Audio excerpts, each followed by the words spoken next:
Hello guys, welcome back to knowledge crew जो official. तो यार 1 जुलाई से कक्षा 10वीं की जो परीक्षाएं स्टार्ट हुई है उसके आंसर्स हैं ये सामाजिक विज्ञान के, हिंदी मीडियम के और सारे सब्जेक्ट के आंसर्स हम अपने चैनल में आपको देंगे। तो आपको कहीं नहीं जाना, बस हमारे चैनल में आ जाना है। और जो सारे आंसर्स होंगे और हमारे द्वारा बनाए गए होंगे तो आपको टेंशन नहीं लेना कि ये गलत है या सही है। आपको ध्यान लगाना है, बस हो सकती है कुछ गलतियां तो वो स्पेलिंग में है, क्योंकि सारे सब्जेक्ट के आंसर्स बनाते हैं तो कुछ आ ई ओ ऐसा हो जाता है, तो उसके वजह से आप देख लीजिएगा। बाकी आप हमारे आंसर्स देख के आप खुद अच्छे नंबर पाओगे, इसकी गारंटी हम खुद देते हैं। तो चलिए शुरू करते हैं। तो सबसे पहले जो आ है, जिसमें आप सब जानते हो चूज़ द करेक्ट ऑप्शन, उसका पहला जो आंसर है वो है अबू बकरा, और दूसरा जो आंसर है वो वास्को डिगामा है, तीसरा जो आंसर है वह व्यापारी है, और चौथा जो आंसर है वो राजा राम मोहन रॉय है, और पांचवा जो आंसर है वो है 1885। तो यहाँ पे आप देख सकते हो ये बा है जो आपको रिक्त स्थान वाला होगा, आप देख सकते हो। तो इसमें जो पहला है वो है 2005, दूसरा है अधिकार, और जो यहाँ पे बस एक है कि तीसरा जो है आंसर वो हमको लास्ट में देना है। ये जो चौथा का आंसर है वो है प्रधान वास्तुकार, और चौथा है नीलगिरी। तो हम आगे बढ़ते हैं, और ये है सत्य असत्य, जिसमें पहला है सत्य, दूसरा है असत्य, तीसरा है सत्य, और चौथा है सत्य, और पांचवा भी है सत्य। तो यहाँ पे सिर्फ एक ही असत्य है जो आप पे देख सकते हो। और यहाँ पे आप हम आते हैं उचित संबंध जोड़िए। तो यहाँ पे मैं आपको बता देता हूँ यार कि ये जो चावल है, ये चावल है, इसका एक साइड का है, और ये जो है ये इसका उत्तर है। तो आपको वो नहीं करना, आपको उत्तर ऐसे ही लिखना है। तो आप यहाँ पे समझ गए होगे। तो चावल का जो उत्तर है वो खरीफ फसल है, रेडियो के माध्यम से प्रसारण है वो आकाशवाणी है, महानाद नदी के पास जो झील है वो चिल्का झील है, क्योंकि यहाँ पे झील एक ही है, इधर भी उत्तर में झील एक ही है। तो बिना भुगतान के कार्य बेगारी है। तो जो ईस्ट साइड है, जो बेगारी वाला है, वो सारे उत्तर हैं। तो आपको खरीफ फसल के ऊपर में उत्तर करके लिखना है। संविधान द्वारा प्रदत्त अधिकारी है मौलिक अधिकार। तो अब चलते हैं हम सीधे क्वेश्चन आंसर में। सारे क्वेश्चंस के आंसर हैं, आपको कहीं जाने की ज़रूरत नहीं है। मानचित्र भी हमने बना रखा है। और यहाँ पे आप देख सकते हो कि दूसरा जो क्वेश्चन है वो है उत्तर वैदिक काल के लोगों के प्रमुख व्यवसाय क्या हैं। तो यहाँ पे पशुपालन, गाय का पालन जीविका का मुख्य स्रोत है। दूसरा आप देख सकते हो मृत, बाण, चिड़ित, धूसर मिट्टी के पात्र इस काल की विशेषता थी। और तीसरा है कृषि इस अवधि में धान और कपास की खेती मुख्य कार्य था। तो इस प्रकार आप रोक के भी लिख सकते हो। और यहाँ पे जो तीसरा क्वेश्चन है वो है बौद्ध धर्म के संस्थापक कौन थे। तो बौद्ध धर्म के संस्थापक जो थे वो गौतम बुद्ध जी थे। तो यहाँ पे आप ऐसे लिख सकते हो। तो यहाँ पे हम चौथे में चलते हैं, जहाँ पे कहा गया है मार्टिन लूथर की 2 शिक्षिकाएँ लिखिए। तो मार्टिन लूथर कौन थे, क्या था, उसकी 2 शिक्षिकाएँ क्या थी, यहाँ पे लिखा हुआ है। तो आप लिख सकते हैं आगे। तो हम आगे बढ़ते हैं और सीधा देखते हैं पांचवा क्वेश्चन जो है, कोई 2 सामाजिक प्रथाओं की सूची बनाई है जिनके विरुद्ध समाज सुधार आंदोलन किए गए। तो यहाँ पे आप पॉइंट वाइज आंसर हमने लिखा हुआ है, क्योंकि पॉइंट वाइज आंसर में आपके टीचर्स ने भी बताया होगा, पॉइंट वाइज जब आंसर लिखते हो तो उसमें नंबर आपको अच्छा मिलते हैं, जो चेकर होता है वो इम्प्रेस होता है। तो ऐसे पॉइंट वाइज आंसर लिखे जैसे हमने लिखा हुआ है। और चलिए हम आगे चलते हैं, जिसमें छठवां क्वेश्चन है आंदोलनकारियों ने विधानसभा में बम फेंककर क्या किया। तो जो 1929 में आंदोलनकारी की गिरफ्तारी के लिए शहीद भगत सिंह और वटुंबरा दत्त ने दिल्ली केंद्रीय विधानसभा में राजनीतिक हेड आउट्स और ध्रुपान बम फेंके। बमबारी के पीछे का उद्देश्य नुकसान पहुंचाना नहीं था, क्योंकि आपको बस पूछा गया है बम फेंक कर क्या किया। तो ऑब्वियस है कि बम फेंकने के बाद उन्होंने गिरफ्तारी दी होगी, और उनके ऊपर मतलब बम फेंकने का सिर्फ एक हा था कि जो दमनकारी विधेयक और सार्वजनिक सुरक्षा विधेयक और व्यापार विधेयक जो पारित होने का विरोध करना था, इस वजह से उन्होंने बम फेंका था। तो आप यहाँ पे देख सकते हो। और आगे चलते हैं, जहाँ पे सातवां क्वेश्चन है भारतीय रेगिस्तान की 2 विशेषताएं लिखिए। तो 2 विशेषताएं हैं, सारे आंसर्स पॉइंट वाइज है और सारे आंसर्स हम देंगे, सारे सब्जेक्ट के आंसर्स हम आपको देंगे। आपको कल सुबह तक सारे आंसर्स मिल जाएंगे, आपको टेंशन नहीं लेना, हिंदी मीडियम इंग्लिश मीडियम दोनों। तो यहाँ पे 2 विशेषताएं इस प्रकार है, आप देख सकते हो। तो आगे बढ़ते हैं। तो भारतीय कृषि की किन्हीं 2 विशेषताएं को लिखिए। तो भारतीय कृषि की जो 2 विशेषताएं हैं वो इस प्रकार है, आपको दिख रहा होगा कि फसलों की विविधता, भारत में जलवायु विषमता के कारण कई प्रकार की फसलें ली जाती हैं। तो 2 प्रकार इस प्रकार हैं। और 9वां हम पहुंचते हैं, जो है स्थानीय संस्थाओं द्वारा प्रदान की गई विभिन्न सुविधाओं का संक्षेप में वर्णन कीजिए। तो ये 2 नंबर के आंसर था, इसलिए ज़्यादा लंबा लिखने की ज़रूरत नहीं थी, इस वजह से हमने 2 नंबर में लिखा है। यहाँ पे 4 लाइन दिख रहा है, वो आपके में 6 लाइन आएगा, क्योंकि ये प्रिंट वाला है, आप समझ सकते हो। तो यहाँ पे समझ आ रहा होगा राइटिंग, यार आपको राइटिंग में कोई दिक्कत नहीं आएगी। और भारतीय संविधान की कोई 2 विशेषताएं लिखिए। तो वहाँ पे 2 विशेषताएं यहाँ पे दी हुई है, आपको लिखना है। पहला जो है वो एकल नागरिकता है और दूसरा है वो भारतीय संविधान विभिन्न स्रोतों के निर्मित संविधान। तो दोनों इसकी विशेषताएं हैं जो यहाँ पे आप देख सकते हो। तो हम अब धीरे धीरे आगे बढ़ते हैं, जिसमें 11वां क्वेश्चन है, भारत की राष्ट्रपति का निर्वाचन कैसे होता है, संक्षेप में लिखिए। तो यहाँ पे संक्षेप में लिखने बोला, इसलिए हमने संक्षेप में लिखा है। यहाँ पे आप देख सकते हो उसके क्या होता है, निर्वाचन मंडल सदस्यों द्वारा किया जाता है, जिसमें संसद के सदनों और राज्यों के विधानसभाओं के निर्वाचित सदस्य अनुपातिक प्रतिनिधित्व प्रणाली के अनुसार एकल संकीर्णीय मत के माध्यम से होता है। तो किस प्रकार होता है, जिसकी आयु 35 वर्ष से कम होनी चाहिए। जो राष्ट्रपति को भारत का नागरिक होना चाहिए जिसकी आयु 35 वर्ष से कम होनी चाहिए। यहाँ पे आप देख सकते हो। तो आगे इसके आंसर्स हैं यार, भारत में राजनीतिक के अपराधीकरण के 2 कारण लिखिए। तो जो अपराधीकरण के 2 कारण हैं वो पॉइंट है ना, ये जो पहला मैं आपको बता देता हूँ। हमने सारे आंसर्स जो है वो पॉइंट वाइज लिखे हैं। तो ये जो है वो पहला पॉइंट है और ये जो है वो दूसरा पॉइंट है। तो आपको टेंशन नहीं लेना, बस आंसर्स लिखने हैं। और हम तीसरे चलते हैं, आपदा की परिभाषा लिखिए। तो आपदा क्या होता है, आपदा एक मानव जनित अथवा प्राकृतिक विपत्ति है, आप सबको पता होगा। तो इस प्रकार इसके आंसर्स हैं, आप यहाँ पे देख सकते हो। सारे आंसर्स हम देंगे, आपको टेंशन नहीं है। तो सड़क मार्ग के कोई 3 गुण लिखिए। मैं आपको बार बार बोल रहा हूँ, हमने पॉइंट वाइज आंसर लिखे हैं ताकि आपको फुल में फुल मार्क्स मिले। बस अगर कहीं पे गलती है तो 1-2 नंबर ही कटे, क्योंकि फुल मार्क्स नहीं दिया जाता सामाजिक विज्ञान में, आप सबको पता है। लेकिन कोशिश हम करेंगे 100 में 100 बनाने की, ताकि हमको 98 दिया जाए। ये इस उपाय से हम आंसर्स बनाए हैं आप लोगों के लिए, और सारे आंसर्स बहुत अच्छे हैं। तो आपको टेंशन नहीं लेना, थोड़ा आप अपना दिमाग लगा सकते हो अगर कहीं पे आपको गलत लगता है तो इस प्रकार सड़क मार्ग के कोई 3 गुण है। तो रेल की तुलना में सड़कें बनाने की लागत कम पड़ती है, जो पहला है। और दूसरा है, सड़कें ऊबड़ खाबड़ और विभिन्न भूभागों पर भी बनाई जा सकती है। तो सड़कों के कारण घर घर तक सामान और सेवाएं पहुंचाने का संभव हो पाता है, जल्द पहुंचे, आप सबको पता है। तो यहाँ पे है 15 अधिकार और कर्तव्य क्या है, वे एक दूसरे से कैसे जुड़े हैं, व्याख्या कीजिए।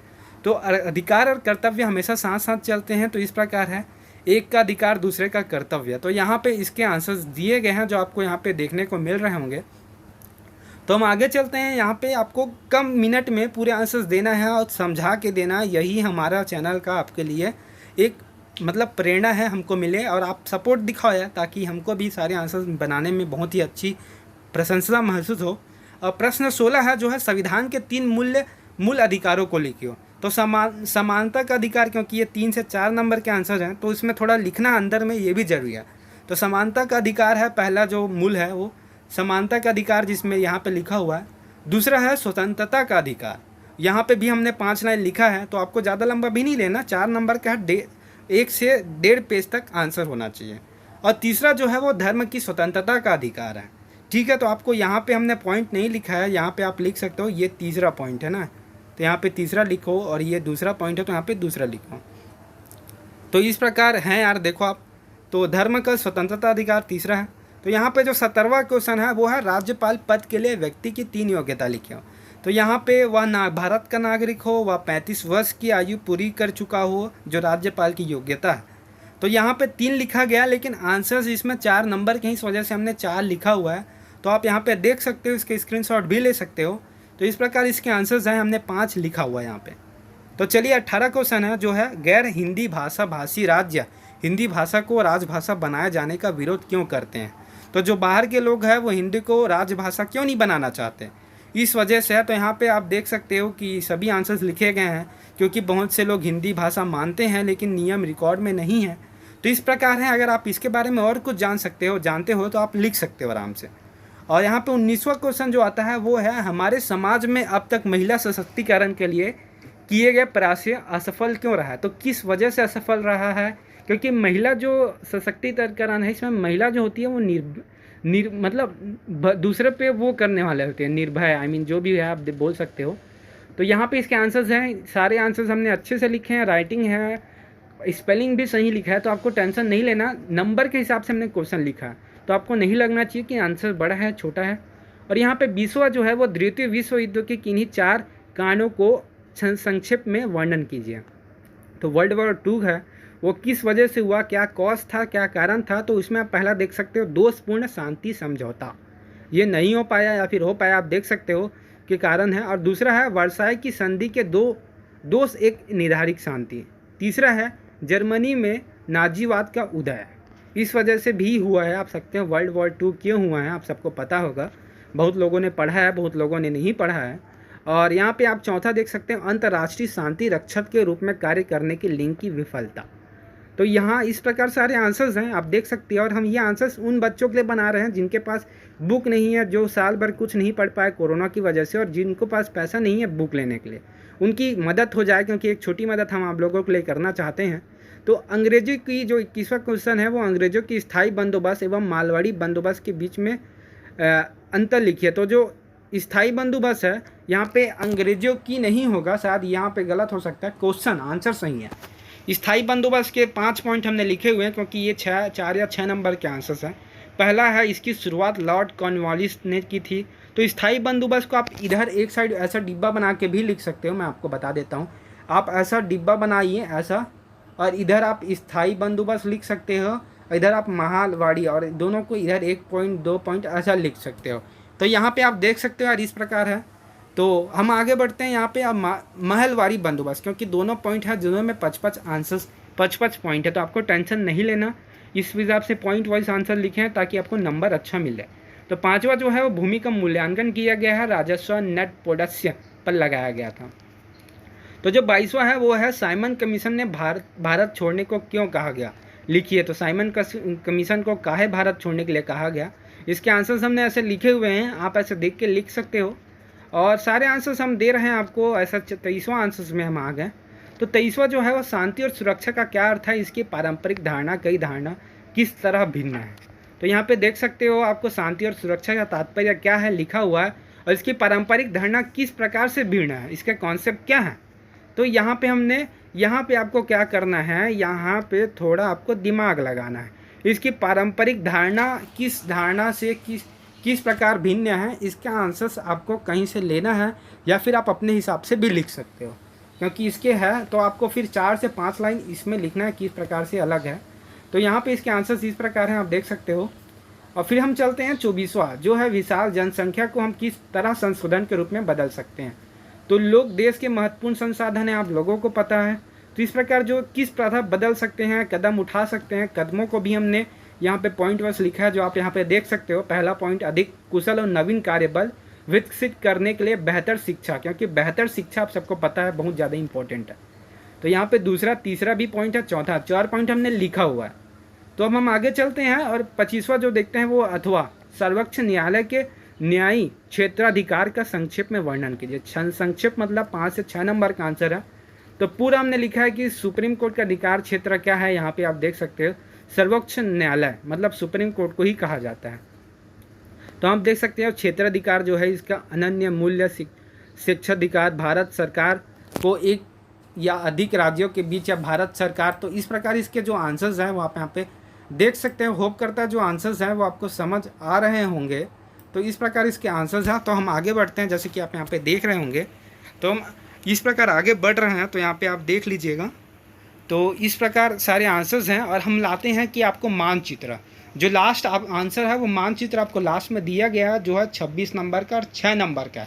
6 ठो आपको वहाँ पे टिक लगाना है। तो यहाँ पे हम 27वां है, इसके बाद हम आपको मानचित्र दिखाएंगे। तो भारत में दबाव समूहों की व्याख्या कीजिए, 6 नंबर का है।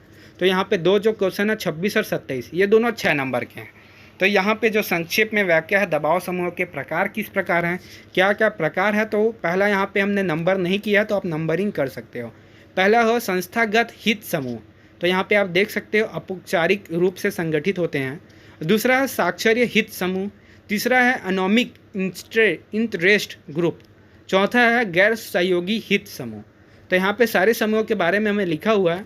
उसके बाद हम चल कर आते हैं, दिए गए मानचित्र में निम्नलिखित को दर्शाइए। तो हमने बना दिया है आपको मानचित्र, और ये मानचित्र जो पहला वाला है महानदी हिमालय मुंबई, इसमें है 6 ठो है, आपको 6 नंबर है।